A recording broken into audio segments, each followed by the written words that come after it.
I mean, none of us are fully present, but when we can get to that place as close as we can, we expand and we find our calling and our way. Mm. Oh my God, Kelsey, doesn't this remind you of like the 95-year-old? Like we say this a lot. We're like, let's fuck around and find out in life. And like I Oh, hello. We're talking about my tits. Most of the time. girl on girl on girl. You would. Like stop picking up the fucking hot knife. Fucking cares. Right on track. Ugh. With a lot of money, I would do great fucking things. But not in a good way. Yikes. Yikes. Yikes. Yikes. Where's the realness? Yeah. Everything you want. Immaculate experience. Back down. You're getting like excited. I do actually. Please, tequila. Hello, everyone. Welcome back to the podcast. Today, we have another three-way. And we are so excited to welcome my friend Cara to the podcast. Cara and I have known each other for a couple decades now. And Cara was a dance teacher of mine when I came out of high school and went through a very tumultuous time in my life. And I was telling Christine earlier today that your classes were those anchor points in my week for me to kind of keep my head above water and like keep me on. It wasn't a total straight and narrow path, let's be real, but it allowed me to not go off the rails entirely and like really come back to my body and stay in my body while there was so much chaos happening outside of myself. And it's just been really beautiful to watch your trajectory and your growth as a dancer, as a teacher, as a business owner, as an author now. Like it's so beautiful to watch, and we're very, very excited to have you on the show today. So thank you for being here. Thank you for having me. It's always good to see you. And I love strong, heart-centered, kick-ass women. So I'm excited for our conversation. Yeah, me too. Me too. And it's so cool because we've orbited each other in these 2 decades. And like we have moments where like we come into connection and then we kind of go out, and it's like this beautiful ebb and flow to our connection. And whenever we come back into connection, we're like, okay, this is what's been going on in my life. And you're like, this is what's been going on in my life. I'm like, we're leading like very parallel lives in terms of the lessons that Yeah. we're exploring and how we're alchemizing those lessons and experiences, which is so cool to see like you on your trajectory of growth and how you've chosen to just create yourself and your life alive. And I would love for you to just spend a few minutes and just let everyone know who you are and what you're up to in the Oh, world. yes. Thank you. So first and foremost, I'm a mom of three little kids and I'm a business owner of three businesses. I guess I just like threes, and now Yeah, we're having a yeah. conversation with three of us. My heart is really helping women that feel lost, stuck, disconnected, or unfulfilled, and they want to make a significant change in their life and they're waiting to feel ready. And what they may not realize is they're also dealing with low self-confidence because I believe the model of confidence we have in society is backwards. And Mm. so most of my work centers around that. I speak to both men and women, and it's about taking action before you feel ready. And that's how you gain your confidence. And then I'm a coach. I do one-on-one and small group coaching. And then I'm a studio owner. So I have lots of different hats, but the common thread is to help people move their mind, body, and soul. And I believe when you can get connected as a person to your mind, body, and soul, amazing things happen. But often we're not even aware when we're disconnected. So even the opening story, I Mhm. didn't know that was what you were going through. Like I had no concept, right? You students come and you give them all your love and your energy, and you want to get the stress out of your body and move. And often it can be a gift. And I think the more I work with women, I realize how lack of time, like we all have such lack of time and we don't put enough attention on our well-being. And so I'm an advocate for that, whatever it may look like, right? Everyone's in different phases, but that's a little bit about me. My book, Big Freaking Change, just launched. Oh my Just gosh. launched. I'm in the launch zone. Tomorrow's my last day to complete the week. And the book is featured in Forbes today as number one They saw for, that. I know, I just about freaked out when I opened it up. So lots of cool things. I also have a podcast, Big Freaking Change, and I talk about ordinary people doing extraordinary things before they feel ready. Mm, Okay. mm. Okay. Okay. Tell us again. Just repeat everything you said.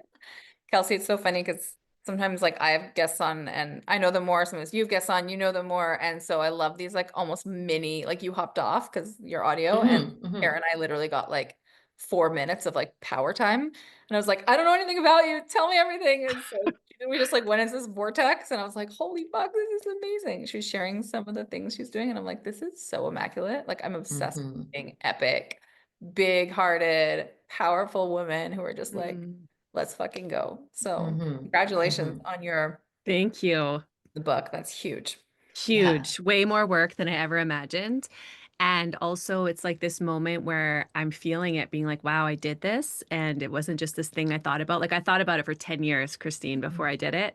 And I think a lot of us have dreams, hopes, and goals. And sometimes we don't think they're possible, or we justify we don't have enough time, energy, or money.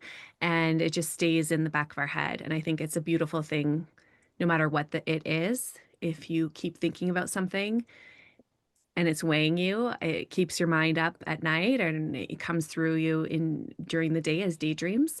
I think it's important to listen to it because I think it's like your intuition dropping hints of what your next step is, and it's available for the taking. If we want to take it, great.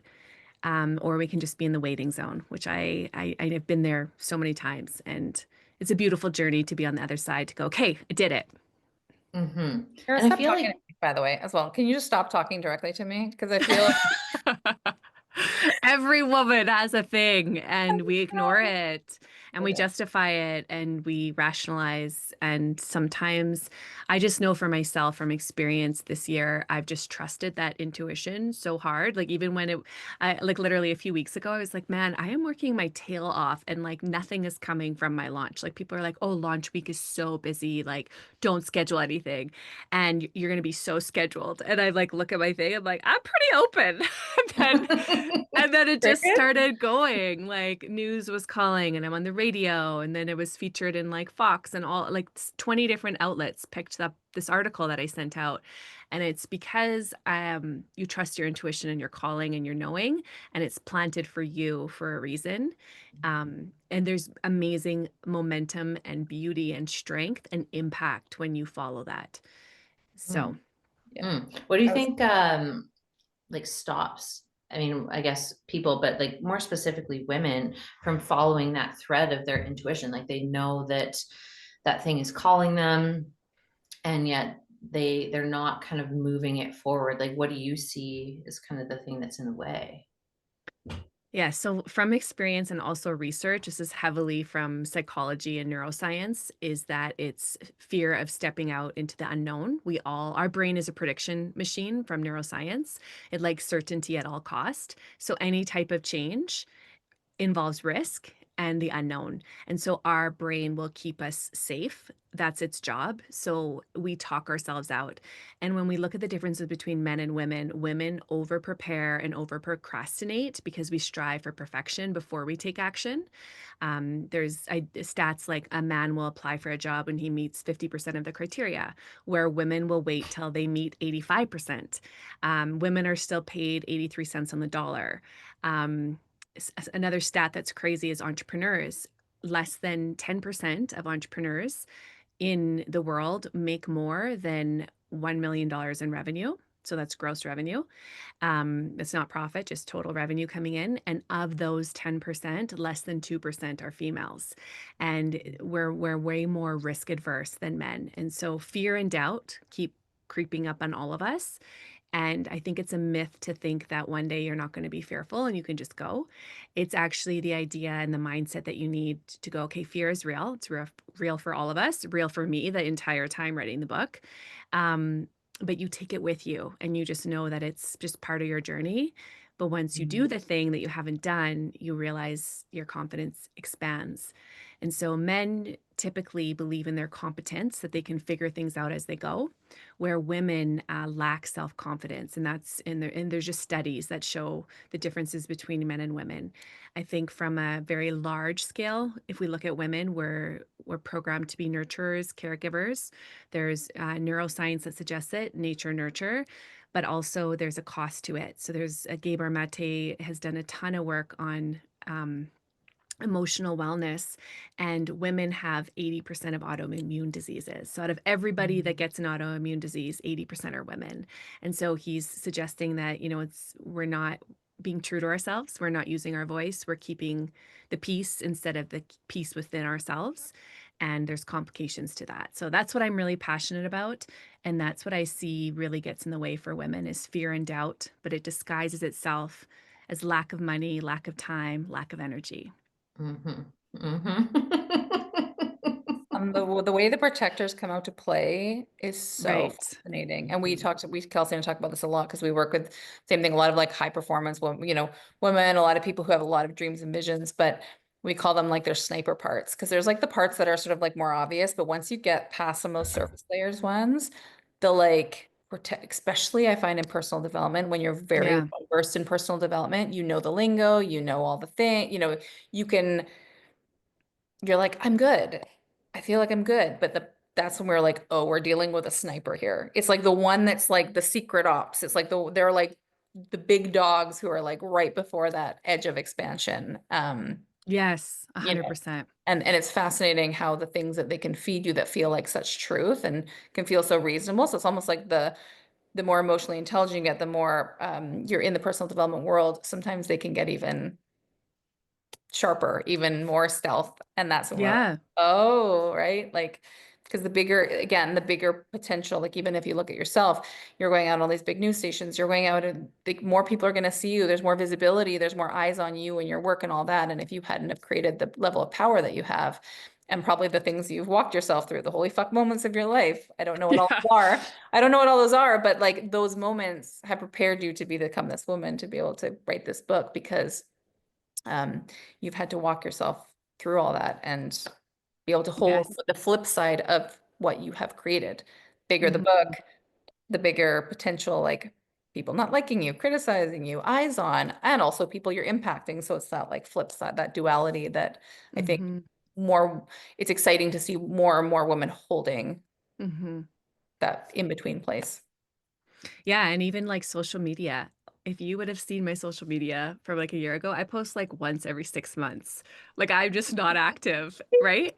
I'm like this private soul that just lives my best life. And I'm uncomfortable with people knowing all these things. And my publisher's like, okay, we gotta increase, what you're sharing. And I've learned too that no matter what field you are in or what you're trying to tackle in business or life, you do have to be true to your values, right? So I'm Mhm. not posting what I'm eating every day. Like that's not aligned with who I am.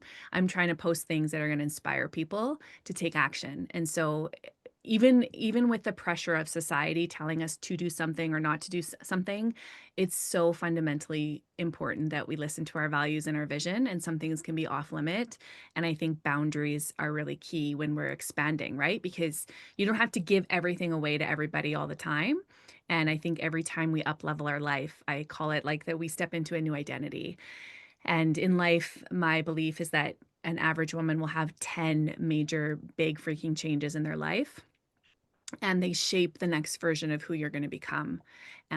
So there's my work, I really talk about the dimension of wellness, like what makes us well in society, and how do we integrate those items to navigate big changes in our life so that we do evolve and grow and not contract and sink down, right? There's moments to sink down and to grieve and to be, in those states. But then there's a beautiful gift that comes through change and challenge is that you change in the process. Mm, mhm. In the club, we talk about the distinction between OG self and you 2.0. And Oh, yeah. that's the whole concept here. Like we're always going through these evolutions, and each new chapter is going to require an upgrade to who you know yourself to be. And that's the you 2.0. And Yes. eventually the U 2.0 becomes the new OG. And then there's another 2.0 that comes next in the next chapter and like the next expansion. And so once you have that blueprint and you're like, oh, I've been through that once or twice, like I know what's happening here. And Hmm. it becomes a little less scary. I know for me, Oh, like yeah. any of the big changes that I've made in my life, like the first ones always felt the scariest. And even when I make changes now, like I still am up against that fear and I can feel that sensation, but it no longer cock blocks my ability to take action. I have a Mhm. lot of tools at my disposal to work with the fear, to alchemize it, to extract the wisdom of it. Like Mm. it's just trying to keep me safe. And like you said, like it's attempting to prevent me from going into the unknown. And yet, what's so fascinating to me is like energetically, the feminine rules the unknown. Like the energetics of the Mm. feminine are the unknown. And yet, so many women are out of sync with the actual energetic of the feminine, which is to be in right relationship with the mystery, right relationship with the unknown. And so, I think if we were to like really get spiritual and like distill it down, like we have this innate imprint and template for it, but I wonder how much of that gets conditioned out Oh, by the world that we live in, and so many generations of women who are not able to like hold their power or like be in their power or like explore the mystery and the unknown without being demonized, or it's sometimes like literally burnt at the stake for that. So like there's something in our like instinctual imprint that's like, yeah, I get this, and also it could mean sudden death. So let me play the game of this world and like deny my mm. true feminine essence, which is being in right relationship with the mystery and being able to navigate that. Like, and I'm just going to deny that and like try and become this mimicked version of what the feminine energy is supposed to be about. And then I wonder why I'm depleted and I'm not fulfilled and my life is going off the Yeah. rails in not the best way. There's so much to it, but like as I've reclaimed a lot of those junctures of like, well, I'm just going to jump into the unknown. I don't know how this is going to turn out, but I do trust that whatever happens, I'm going to be able to navigate it. I trust that I've got myself. And I'm And that's curious, what it's like, about. yeah, if Mhm. that's been your experience as well. Yeah, and I think the more challenges, struggles, opportunity, change, risk that we take, the more we learn to trust ourselves in the process. Mm-hmm. And sometimes it starts off as like a little whisper, and then it Oh, gets yeah. louder and louder and louder, and then you just can't avoid it. About the blueprints, it's really interesting you said that because I always find my life makes sense in hindsight, right? Like, oh yeah, looking back, blah blah blah blah. If Mm-hmm. only we could look forward.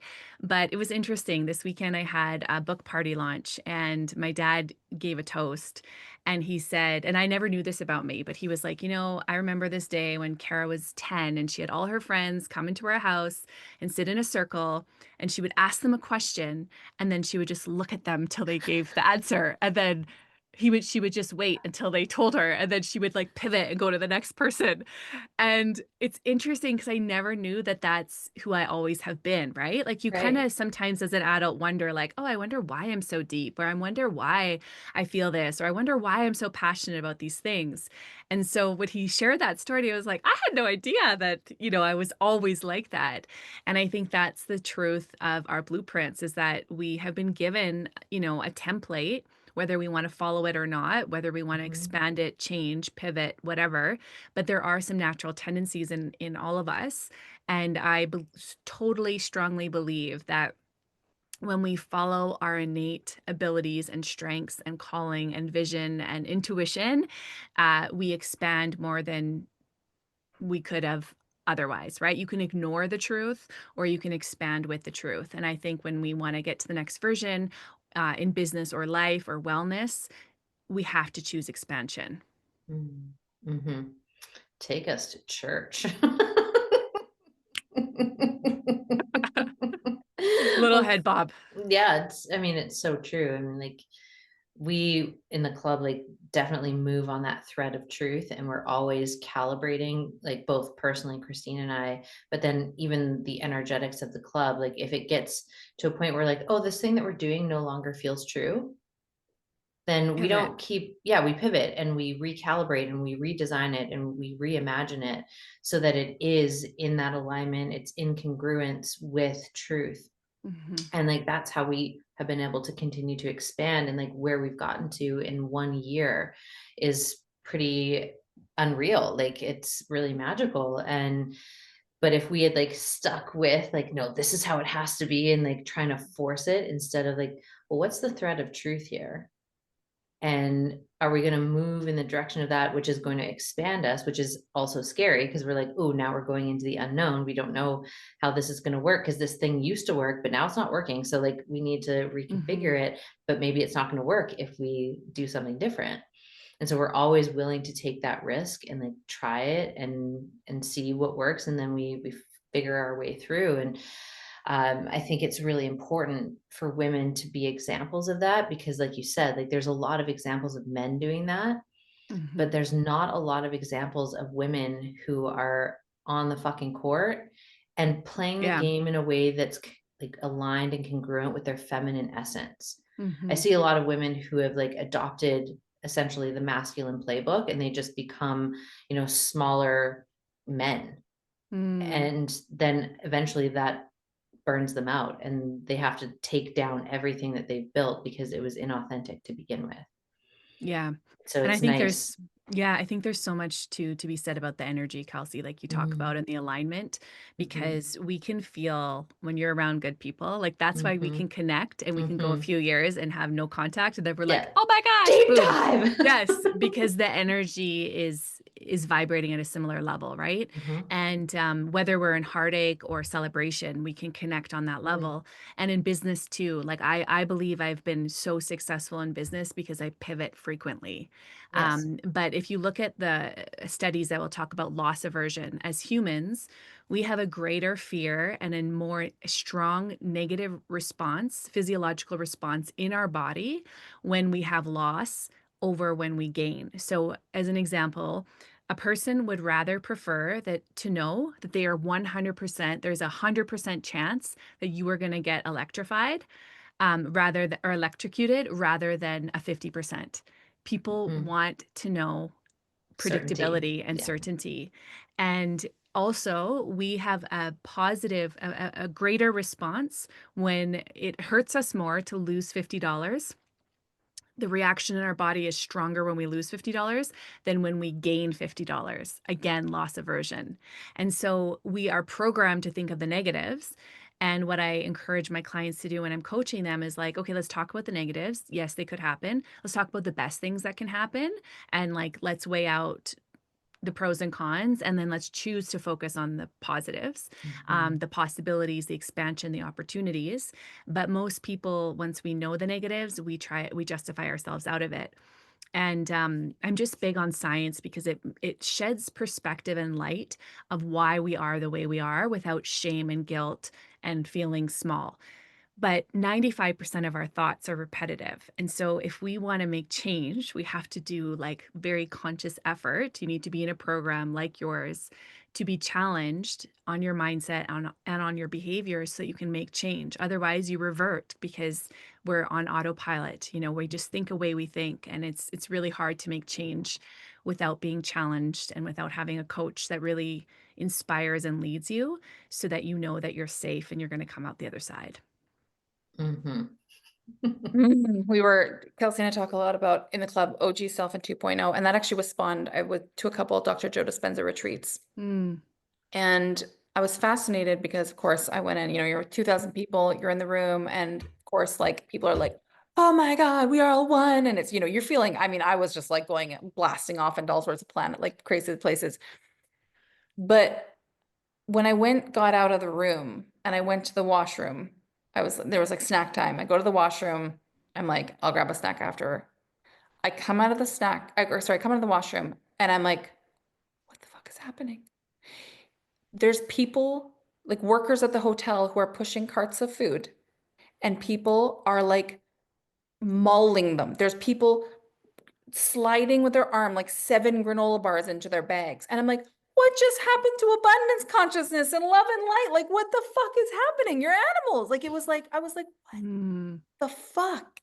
So it was, I sat there and I was like sitting outside. I'm like, I'm obsessed with change and transformation too. And like getting to like deeper into the roots and understanding. And so I was like, what is this? Because people are like, what is this behavior? And then I was like, right, because it's not about having just having a big retreat or doing a plant medicine journey or having those, again, these tools are all great, but at the end of the day, like you talk about, it's identity, and it's around creating micro shifts into the new version of you. And who are you outside of the Dr. Joe Dispenza retreat? So if you just go and you have these big breakthroughs, but then you come home and you act like a fucking asshat, guess what's going to happen? You're still an asshat with a little bit more awareness.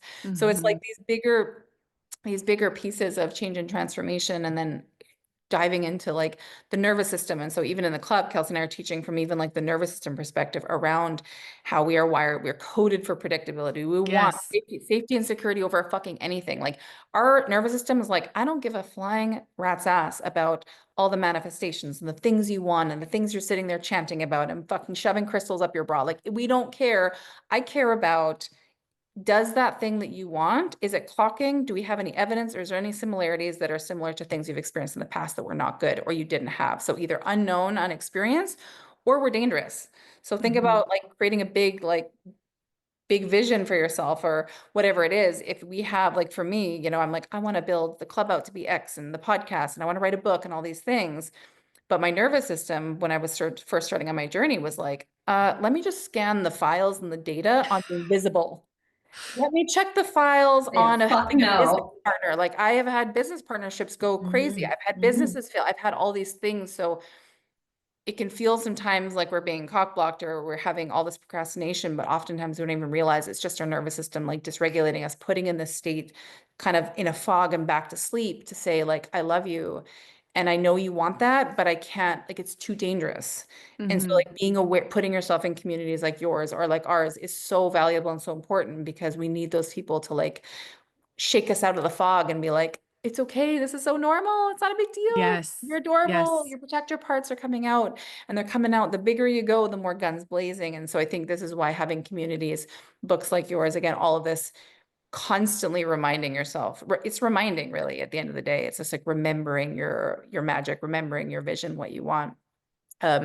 Because those rumbles don't go away, but it's just understanding, like you said, the science behind it, what's happening. And I think when we break it down in a way that's so easy for people to understand, of like, nothing's wrong with you. Yeah. My God, you're actually trending in the right direction if you're freaking out, if you're having these, you know, hot sweats and whatever it is. Like, yes, you're onto something. You're actually hitting the edge of your expansion, which is so exciting, right? But I think a lot of people, and actually I'll share one more thing. I did this 6-month certification on trauma and the nervous system and how it interacts with your ability to manifest and make money.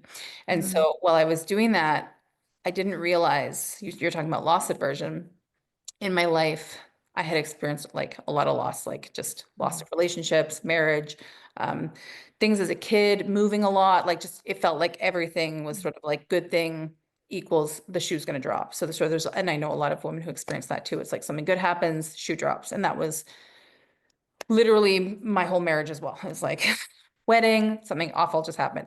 This, something, it's sort of, there's like the back end of it. And so what I didn't realize, you hear about being dysregulated if you're in shame or if you're having something negative happen. That makes a lot of sense. Like you might go into dysregulation, fight or flight if something hard is happening or traumatic or whatever it is. But what I didn't realize, and this was like my head was going to explode, is that my nervous system was actually dysregulating me around when I was in the energy of excitement. So because excitement and fear, it was like the excitement is like the precursor to manifestation and to like taking action and having behavior, you know what I mean? Like trending in a direction. Like I think it's like that fuel in the gas tank that's like, I'm excited, I'm going to go build something, I'm going to do something. So every time I would have great things happen, exciting things, big things drop in, I didn't know what was happening. Because I was like, why do I feel so fucked? Like every time something good happens or exciting, my nervous system was actually like, we love you, and every time something good happens, you lose it. So we're just going to we're going to like basically self-protect, self-sabotage you. And so I would go into like Netflix binges. I would just get super tired. I would just kind of freeze and not show up. So there was all of these things where I was like, oh my gosh, I'm getting dysregulated through good things happening. And so that was like a big aha and breakthrough to work through myself to understand and like do actually the regulation work, that when good things are happening, that's actually when I need to double down on like presence with myself, being very aware of my body, just so I can self-actualize, because it was like a total fit concept that I had never thought about. Like, you know what I mean? Like I was like, 100%. So anyways, that's my TED Talk. I'm done. Well, it's interesting you say that because fear and excitement are the same physiological response in the body. And we are also scared. So we're scared of failure, we're scared of loss, but we're even scared of success. And that is something that most people don't think about. They think, oh, once I hit this, I'm going to feel so great. But when you think about it, if you make a significant financial change, just let's say your business expands and goes crazy and you've hit all your milestones, you're also stepping into a new identity because what served you before is no longer going to serve you. And I like to tell people that your viewpoint on life is going to change every time you climb a mountain, right? You get to the peak, you see it, you take it in, okay, wow. And now you realize what else is possible for you and you keep going. And also, no amount of success will prepare you or make you feel ready before you do something new. It's impossible because we haven't had experience. So my whole core message is that readiness is not a state of being, but it's a feeling that comes after you take action. So instead of for us waiting to feel ready, we need to just ask ourselves, have we prepared? Yes. Okay, then I'm going to move forward because waiting to feel ready doesn't exist. You're going to wait your life away. And I have this quote that I say is like the cost of waiting is at the expense of living. Like, think about it. Every time you wait, you're kind of on the sidelines of your life, looking, hoping, and you're not fully present. And I think I mean, none of us are fully present, but when we can get to that place as close as we can, we expand and we find our calling and our way. Mm. Oh my God, Kelsey, doesn't this remind you of like the 95-year-old? Like we say this a lot. We're like, let's fuck around and find out in life. And like, I am not willing to get to like whatever that book is, like the 10 Regrets of the Dying or whatever it is. It's Yeah. like, it will absolutely, there's no fucking way I'm going to be like 95 on my deathbed being like, I'm so glad I played it safe. Like, I want to be telling the most fucking off the rails stories. I did it. I hopped on that plane. I did that crazy thing. Like, that to me is like a magical life. You know what I mean? Like, it's Yeah. just you lived and you experienced. And I think so often we forget, like, we come down from a soul into a human experience because we want it all, duality, polarity. We want the sadness and the grief and the crazy joy and expansion. And like, that's why we're here. Like, and I think so often we just kind of can go into that like numbed out, and I was like that. I call it the fog. It's like fog rolls in and it just feels like, you know, I don't know, life can just get so just numb because we can gray out and we can numb out the pain, but we also numb out the joy. And so, it's like coming back online and coming alive to be like, yeah, that fucking sucked, and letting ourselves have it. We just taught this in the club. Like, the women came in and we're like, have a little fucking Molly meltdown, have a shadow dump, temper tantrum. a temper Yeah. tantrum, get it out. Discharge it, because then you're back in alignment. Like, we watched the woman transform literally in that call, Kels. Like, it was like half an hour. It was a process that was half an hour, and they went from being like in their victim story and like in a place where they were feeling and experiencing a loss of power to like the first time they came back, there was like a little bit more life. And the only thing we had them do is just dump. We're like, just dump it. Like, don't censor it. Just fucking go ham. And then we put them in again, we gave them a different prompt, and they came back and they were like even more alive. We're like, oh yeah, this is good. And then we put them in another group, and then they came back, and like all of them are back online. Lit up. All of them are like rebooted. And it was, I think a 25-minute process. So like in the grand scheme of things, this alchemy can happen so fast if you have the tools. And I think there's something to be said about the right holding and the right community, because we're not meant to go at it alone. At least that's been my experience. Like, we're social creatures, we're social animals, and the world is kind of designed to, again, like pull us off course. And like this hyper individualism, this rugged individualism that runs rampant in North American culture is literally like, it's like the deceit path. Like, it's like guiding you off your center. And like, we have to go off center for a little bit, and then we're like, oh shit, I'm off-roading. Like, this is not where I want to be. Like, let me get back onto the main road and get back into alignment. And like, this is just part of the human game, is to kind of do this off-road, back on road, off-road, back road. And like, I think people get really stuck, like Christine, like you were saying, with the shoe dropping. And it's like this fantasy idea that at some point there's a magical chapter of your life where no shitty thing ever happens. And so Yeah. like there's a subconscious like desire to try and get to that point, but that point never comes. And like, what if you just actually built the nervous system resilience and the skill set to be able to navigate disappointment instead of trying to pretend that there's some juncture in the future where that never happens for you, because you're always going to be fucking disappointed if Mhm. that is your frame, because disappointment keeps coming. And Yeah. it always is that reroute. Like I always know if disappointment's there, I'm like, oh, I think I've probably been off-roading a bit, and like let me come back to my center. And when I do, I'm like, oh yeah, there's my power. Oh yeah, like that was setting me up for success or this next chapter or this next level. But Yeah. there's so much in how we frame it, I think. Oh, 100%. And I think part of our life, we've been hardwired and programmed, achieve X to get to Y, right? Totally. It's like, do this, then you're going to get here. But then you get there and you're not happy or you're not satisfied or you're disconnected or unfulfilled. And I always like to tell my clients that you have to be attached to the feeling you want to achieve rather than the outcome that's Mm-hmm. in your mind, because you never arrive. We never, ever arrive. But the Mm-hmm. unfolding is where the magic is. And I Mm-hmm. had to learn that it's actually okay to have negative emotions. Even in therapy, I would tell, my counselor about some things with my children, and she'd be like, let them fight. Like, you don't need to go in and be a peacekeeper. And I was like, wow, like, you're so right. Like, I'm uncomfortable when they fight. So I say to them, okay, guys, you get 2 minutes, get it all out, and have at her. And I have to like put my hands up, and they're Mm-hmm. like crazy. And then I'm like, okay, now we're going to repair. Did you say anything that you wish you didn't?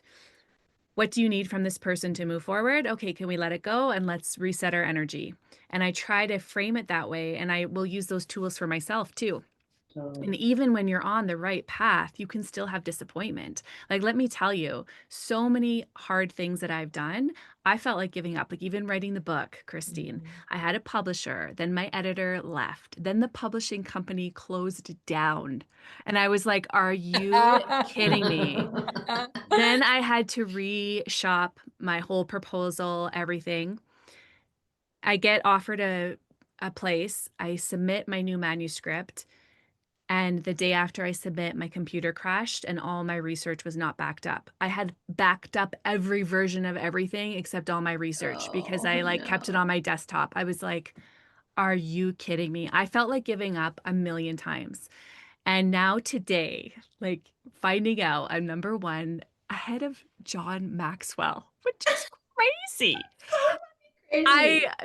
I took a moment and I pause with my hand on my heart, and I talk about this in my book, that we are not programmed to celebrate and we don't know how to give ourselves permission to be. So literally, I was like, take it in.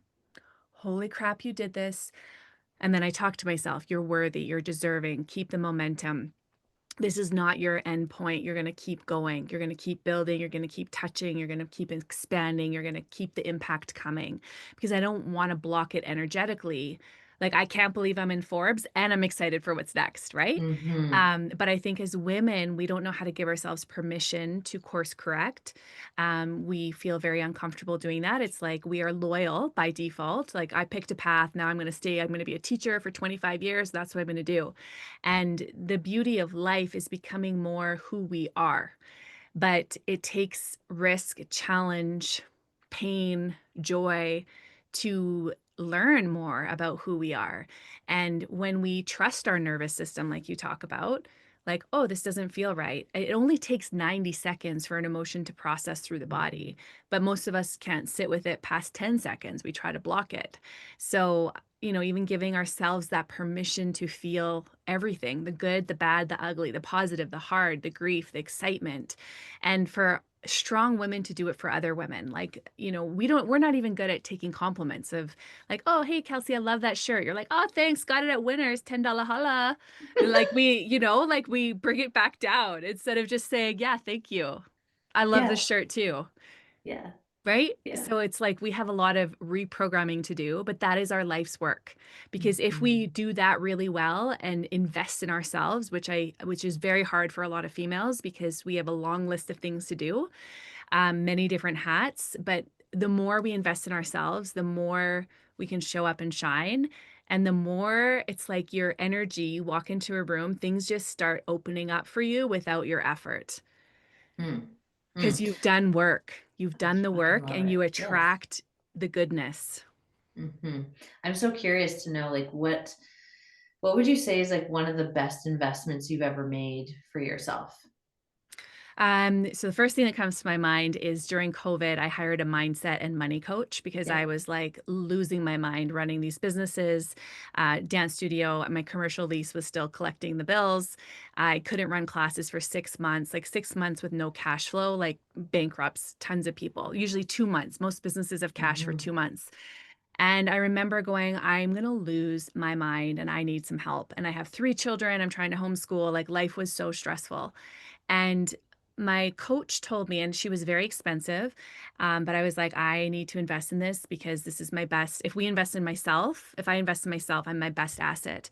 And she taught me the viewpoint, the mirror, what I was looking at. She was like, Cara, it's like you're taking on ownership that this is your fault. Like you did not cause COVID.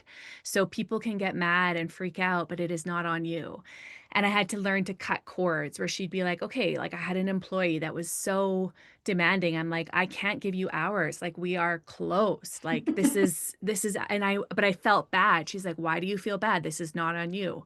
And I had to learn to cut these cords. And I mean, I learned so many different things, but hiring a professional coach by far was my best investment. And I think there's different seasons in life where you need that accountability. Sometimes you need new tools. Sometimes you Totally. need community. You need group coaching.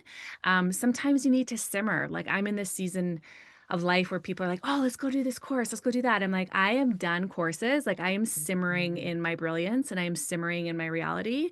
And I am just I don't want to keep learning and growing in that capacity right now. It's like I got to do the internal work and it's okay to just stay still and stay Mhm. calm. But I would Mm. say just hiring a coach and when you are desperate is one move, but also looking back, if I could hire a coach when I wasn't desperate, I think how further along I would be, right? Totally. Because we don't know what we don't know. We don't know our blind spots. We don't know new tools until they've been introduced to us. Mm. I love this so much. And I love the thread of simmering. Like to me, like there is this very natural progression of like I'm learning, I'm growing, I'm expanding, I'm developing my tools, and then I have to let it all integrate. Yes. And I see this so often in personal development. And when I was in Landmark and working for them, they called people like this the landmark junkies, where like they just come and do course after course after course after course, but there's never any space that they take away from the organization to integrate and apply what they're learning in real time. So their lives are still a dumpster fire. They're not actually changing out in the real world, but they Hmm. have this sense of significance because they're like, oh, I'm learning new things. And it becomes this addiction of Yes, there like, is an addiction. there's an 100%. addiction to it of like the high of learning something new or the high of the breakthrough. But if we don't have a pathway to integrate that breakthrough into changed behavior, your life doesn't change and things stay 100%. the same. And then it creates the conditions for shame to come in and really take you out. Because then we look at like, I've done all this work and nothing has changed. Well, yeah, we've done all this work, but have we taken space to integrate and like make it our own and like, as you say, simmer and like let it digest? Like imagine if we just kept eating food and our belly never digested and like we could never take a shit. Like that is Yeah, not going to be a comfortable experience, that's right. but so it's so common in the personal Yeah. development space of like I'm going to consume. I'm never going to digest and then I wonder why I feel like shit. Hmm. It's like because all the stuff you're holding on to actually hasn't been released yet. And this hasn't found its way into like becoming a new identity, a new Hmm. way of being in the world. Yeah, and I like to think of like letting go to let in. So if you just Mhm. take course after course after course after course, your brain can only retain certain amount of information. You can only practice a certain amount, but you got to let go of things that are no longer serving and welcome in things that are new to you. And change is the hardest thing in life. There's so many reports about people like on their deathbed or having serious health implications that doctors are like, if you do not quit smoking, you will die in 2 months, and they can't Mhm. quit smoking. Or you have obesity and you need to do this, this, and this, or you are going to die, and people cannot change their behaviors. And it is an addiction, right? Like Mhm. whatever, we are all addicted to different Oh things. yeah. Right. But if you think about it, it's like, what is the feeling? I just talked to this lady yesterday, and she was saying how she struggles with binge eating. And I said, okay, is it a moment in your day that triggers the binge eating, or is it throughout the whole day? Like, walk me through it. And Mhm. she's like, no, like every day I come home from work, I need to like binge eat. And I'm like, okay, so how do you binge eat? Like, tell me, what do you do? She's like, oh, I eat a bag of chips. Then I eat another one and another one. And then I'm like, oh my gosh, I ate 3 bags of chips. I'm like, okay, so could we introduce a pattern interrupt? And if you already know your trigger is work, do you need to shift work? Do you need to find another job? Can you self-soothe in a different way? Could you decide, okay, I'm going to have a snack after work and I'm going to go for a walk to reset so I can get into the evening?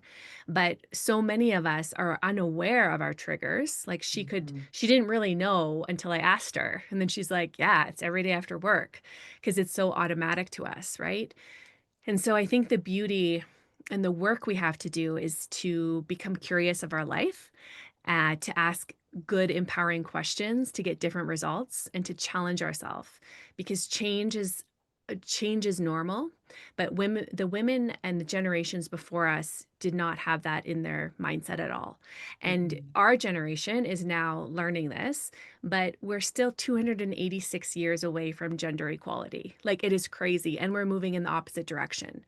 And so if we can all learn how to make changes and chase our it, whatever our it is, more financial freedom, better relationship, more love, less pain, whatever it is, then we get that opportunity to expand. Mm. Mm, Mm. pattern interrupt. Food was, so my addiction was people, codependency, love that, and food. So Yeah, same. food would be my soothing, my coping mechanism. And when I dove into the world of addiction and that whole world because of my ex, I learned so much, and it was such a confusing world. But I realized like I didn't even know what I was feeling. Like when I think back to even like my like darkest moments, and one time, one of the many times my husband and I had separated, I had a child and I was sitting there and I was like, I could feel that urge from childhood coming back on of like, I want to eat. Like I was very active, but I could feel this like, it's 11 o'clock and I want ice cream. And I'm like, okay, what is this? Yeah. And so I remember having these conversations because going into the like, I'm not going to and I can't and I'm bad for doing it, like that shame spiral made me want it more. Like it was actually Mhm. feeding it. And so I remember one day sitting down, I was like, okay, Christine, I promise you, I will go and get the ice cream, but we're going to do one quick thing first. And I was like, my like inner parts were like, okay, fuck, fine. I'll let Fine. you go, like, fine, fine. Okay, what is it? And so I sat there and I just took out a piece of paper and a pen and I wrote at the very top, what am I feeling right now? Question mark. That's good. And I just sat there and I just, with no filter, with no like anything, I was just like, if this was safe to be honest right now, nobody's going to see this. I can rip it up, I can burn it, whatever, like right after this. What am I feeling right now? Because I had no idea sensation. I didn't know what I felt. Like somebody's like, well, what do you feel about this? I'd be like, I don't know. I'm numb because my nervous system's coping mechanism was more dorsal. It was more of a shutdown. It was disassociation. So my whole life, I was overweight as a kid. And so my way to stay safe was to completely eject out of my body. So there's almost this like return home into a feeling state. So starting things, in fact, at one time I ran a master class, it's in the club. But it was called How to Feel Your Fucking Feelings, because I was literally somebody who had no idea what anything was. And so I sat there and I was like, what am I feeling right now? Question mark. And I was like, I'm angry, I'm sad, I'm a mess, I don't know, I hate everything, I hate it, blah, blah, blah. And I just went on this rant. And by the time I was done, I just stopped and I was like, I don't want the ice cream anymore. because oftentimes, right, there's some feeling underneath every usually behavior or whatever it is, there's something we're trying to numb, there's some feeling, there's something too uncomfortable we're trying to get to. And that, so you sharing that story just reminded me of like that, of being like, so it can be so confusing sometimes, wanting to change but not even knowing where to start, because there's a lot of, again, information. And I think one of the biggest things is, you were saying about like releasing, we're big on that as well, as like the excavating Mhm. isn't just a mindset thing, and it's not just a awareness thing. It is also a body thing, like, because there's 80% more information traveling from the body to brain than brain to body. So mindset work is great, but also if the body's not involved, it's holding all that undigested, unprocessed emotion, like debris from the past that hasn't been digested. And so I think like getting the body involved as well is such a big part of change that I think is really starting to come into, people are starting to understand this more, that like,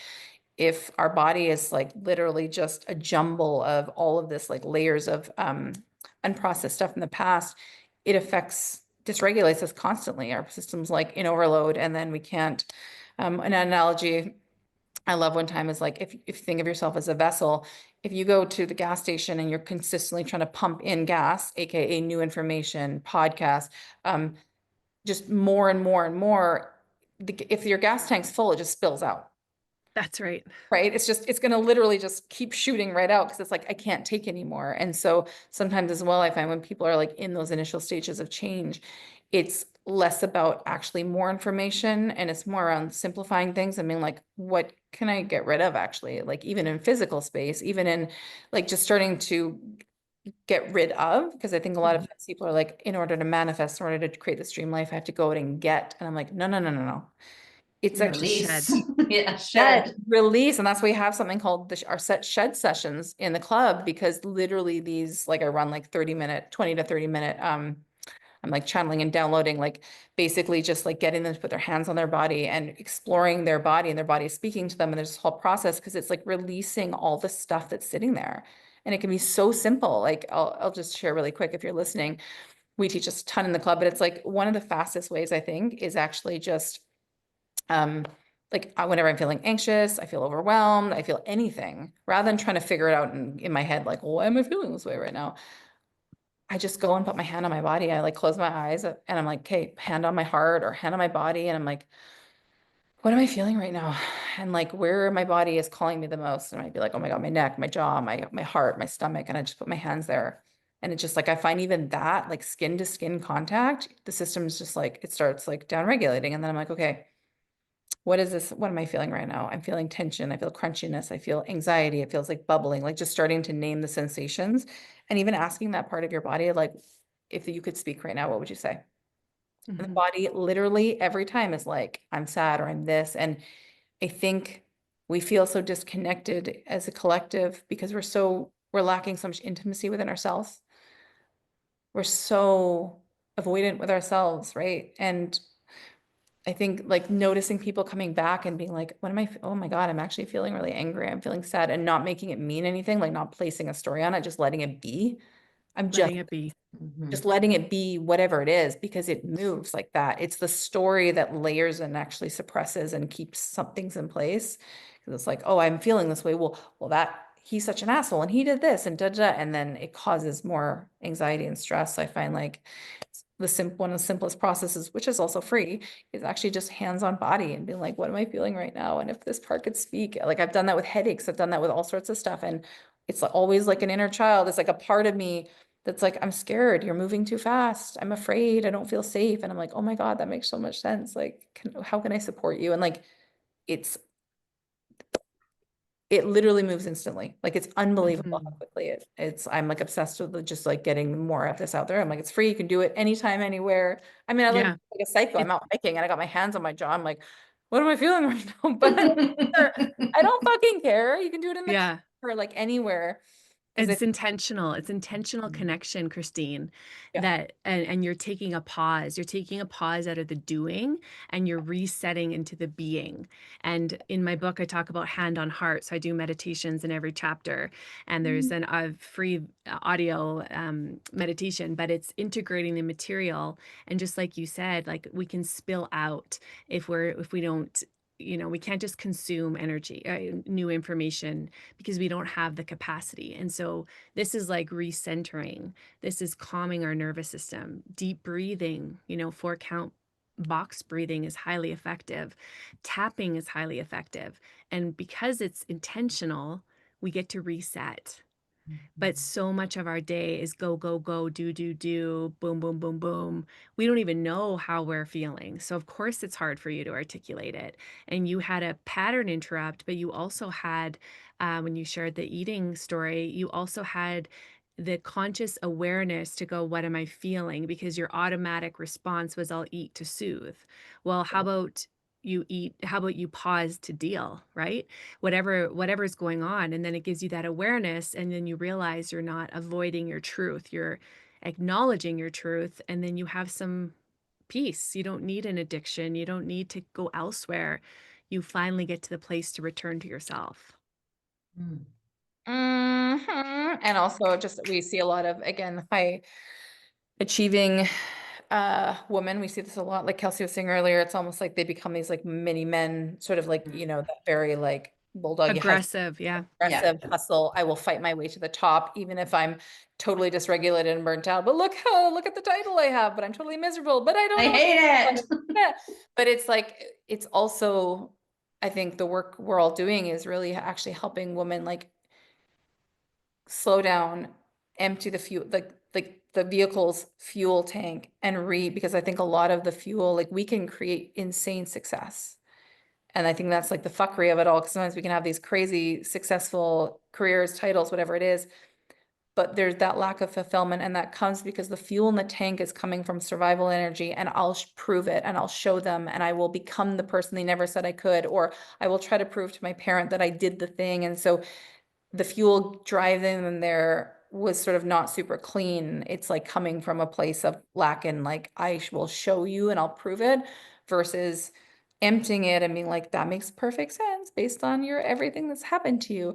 But wouldn't it feel nicer to like take out the like Take out the Fuck trash. you. take out the trash and input the amazing like top tier fuel, like jet fuel, like the best cleanest stuff in the Premium. system that is going to drive you. You can still have the incredible success and all the quantum leaps and all the stuff you want, but it's coming from a relaxed energy and a more like intentional, powerful, aligned energy versus that very chaotic. Like, so I think as well, it's like even like sometimes when people have had the thing, like a great reflection, it's just like, how do I feel getting there? Because so many people are like, I'll get there and then I'll feel like you said XYZ, they're chasing that.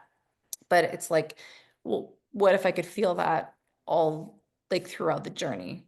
Right. Like Throughout the journey, what yeah. else of the journey? Kelsey and I are we're in July, we're doing a 30-day pleasure reset challenge, because, people, we've explained multiple times, like, this isn't just about pleasure as like an overflow thing. This is because pleasure, little micro moments of pleasure throughout your day, is training your subconscious to also look for things that feels good. When you feel good and you're more relaxed, you soften. When you soften, you're when your nervous system's in a relaxed state, that instantly unlocks intuition, because your brain is cueing to you're like, okay, wait a minute, I'm safe. Because you're not going to sit there and be like, let me create something amazing when there's a saber-toothed tiger coming to like is hunting you. Like, that's not a time to be like, Gazelle, what do you think about laws Let of me the connect to my inner truth. connect to the inner child? Because I was like, get the fuck out of my way, I'm being hunted. So like little micro doses of pleasure, no drugs necessary, allows us to like come back into regulation, a relaxed state, and that just unlocks so much magic, and that's the fuel in the gas tank. And I It's love so the work good. you guys are doing. It's We love so your work too. important. yeah, your work is on Important. fire. I'm so excited to We're get your so book. obsessed. I cannot wait. So, Cara, I know you got to run here. So, where can people find you? Like, obviously, we're going to link to your book, but is there any other spaces or places that you want people to check out as well? Yeah, thank you. So Big Freaking Change is my website, and you can get the book there. There's also free resources. And if you purchase the book, there's also, you get to unlock some mindful meditations and some questions. We also have a workbook that it just got released today, and people are freaking out because it takes 2 days before they get it. But anyways, it asks the questions that the knowledge is prepared for you to be able to integrate. So it's not Mm. a book just to give you the details and the facts, but it's actually self-discovery. So that's the intention. And then my website is Cara Moeller Poppitt. So it's a long name, but you can find me there, and I look forward to serving anyone that needs some assistance in making a change. So the book is the most cost-effective, easy way. Continue showing up for Kelsey and Christine's group, because you're in the best energy and strong, powerful women making change. And yeah, it was a pleasure being here with you guys, connecting. Oh, likewise, thank you so much for being here with us today. And we'll link all of that in the show notes. So it's an easy find for anyone who wants to come and play in Kara's world. I highly recommend it, 10 out of 10. Twelve out of 50. And yeah. Thank you. And we will talk to you very soon. Thanks for being here, Kara. Awesome. Thanks, guys. Have a good one. Bye. Bye. All in all, we want to say thank you for being here. We love and appreciate you so much. And if you liked today, give us a 5-star rating, and we'll see you next week. And share it. Do you know somebody who needs this in their life? Share this shit. Abundance goes round and round. We love you. We love you. Bye.